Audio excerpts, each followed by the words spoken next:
Bonjour à tous, bienvenue dans notre matinée. Comment bien commencer la journée? 5 minutes de méditation de l'Écriture. Je voudrais vous inviter à poursuivre dans l'Épître de Jacques. Nous lirons aujourd'hui les versets 9 à 18 toujours du premier chapitre. Écoutons maintenant la parole de Dieu. Que le frère de condition humble se glorifie de son élévation. Que le riche, au contraire, se glorifie de son humiliation, car il passera comme la fleur de l'herbe. Le soleil s'est levé avec sa chaleur ardente, il a desséché l'herbe, sa fleur est tombée, et la beauté de son aspect a disparu. Ainsi le riche se flétrira dans ses entreprises. Heureux l'homme qui supporte patiemment la tentation, car, après avoir été éprouvé, il recevra la couronne de vie que le Seigneur a promise à ceux qui l'aiment. Que personne, lorsqu'il est tenté, ne dise « c'est Dieu qui me tente », car Dieu ne peut être tenté par le mal et il ne tente lui-même personne. Mais chacun est tenté quand il est attiré et amorcé par sa propre convoitise. Puis la convoitise, lorsqu'elle a conçu, enfante le péché. Et le péché, étant consommé, produit la mort. Ne vous y trompez pas, mes frères bien-aimés. Toute grâce excellente et tout don parfait descend d'en haut, du Père des Lumières, chez lequel il n'y a ni changement, ni ombre de variation. Il nous a engendrés selon sa volonté, par la parole de vérité, afin que nous soyons en quelque sorte les prémices de ses créatures. Ce texte, ne nous voilons pas la face, nous bouscule, nous met mal à l'aise. Mais je dois avouer que c'est ce que j'aime dans cet épître. D'une part, ce texte nous invite à revoir nos notions de pauvreté, de richesse, et d'autre part, il nous ôte tout parapluie, toute forme d'excuse face au péché. En fait, ce texte nous invite à de nouvelles conceptions, une nouvelle vie, une vie ni plus ni moins transformée. Tout d'abord, il nous invite à revoir nos notions de pauvreté et de richesse. Le frère à condition humble, nous dit l'Écriture, c'est-à-dire le pauvre, conformément à notre traduction parole de vie, c'est-à-dire celui qui manque du nécessaire, qui n'a que le minimum vital. Il n'a pas suffisamment d'argent, de moyens pour subvenir à ses besoins. Le texte nous dit que celui-ci se glorifie de son élévation, et l'élévation bien sûr future.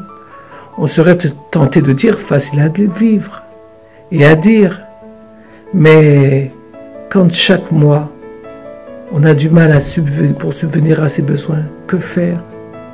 Le riche par contre, lui, pourquoi devrait-il se glorifier de son humiliation?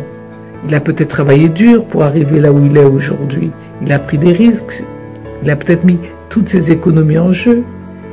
Il a sans nul doute, et ça on veut bien le croire aussi, vu dans sa réussite, ni plus ni moins, le résultat de la bénédiction de Dieu, conformément à Max Weber, le protestantisme et l'esprit du capitalisme.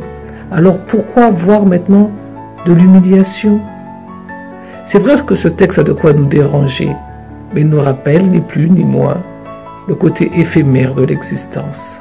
Ce qui aujourd'hui ne sera pas forcément demain.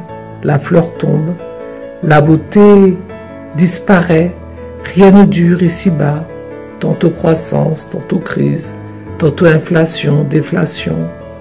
Aujourd'hui Covid-19 et tout s'arrête. Mais quelle que soit la situation, apprenons à être reconnaissants à Dieu, car tout n'est que grâce.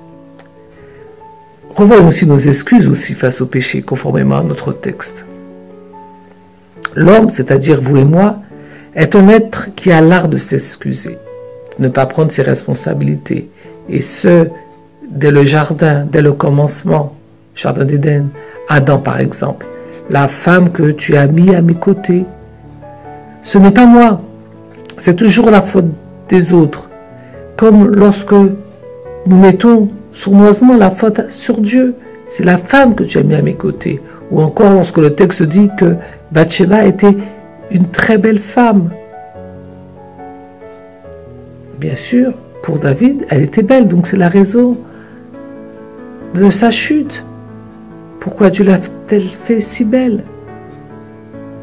Mais l'Écriture est formelle. Écoutez les versets 13 à 15. Que personne, lorsqu'il est tenté, ne dise « c'est Dieu qui me tente », car Dieu ne peut être tenté par le mal et il ne tente lui-même personne.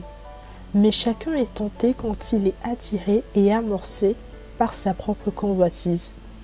Puis la convoitise, lorsqu'elle a conçu, enfante le péché. Et le péché, étant consommé, produit la mort. Il n'y a aucune excuse qui tienne. Résistez au mal, il fuira loin de vous, nous dit Jacques 4. C'est-à-dire soumettez-vous à Dieu, résistez au mal, il fuira loin de vous.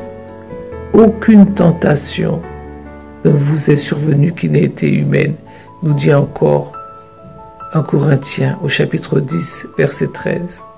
Et Dieu est fidèle, il ne permettra pas que vous soyez tentés au-delà de vos forces. C'est pour cela que l'Écriture nous invite vraiment à avoir une nouvelle conception, une nouvelle vie, une vie transformée, une vie basée sur une rencontre personnelle avec le Christ, Jésus, mort pour nos péchés, mais aussi qui veut nous donner la vie.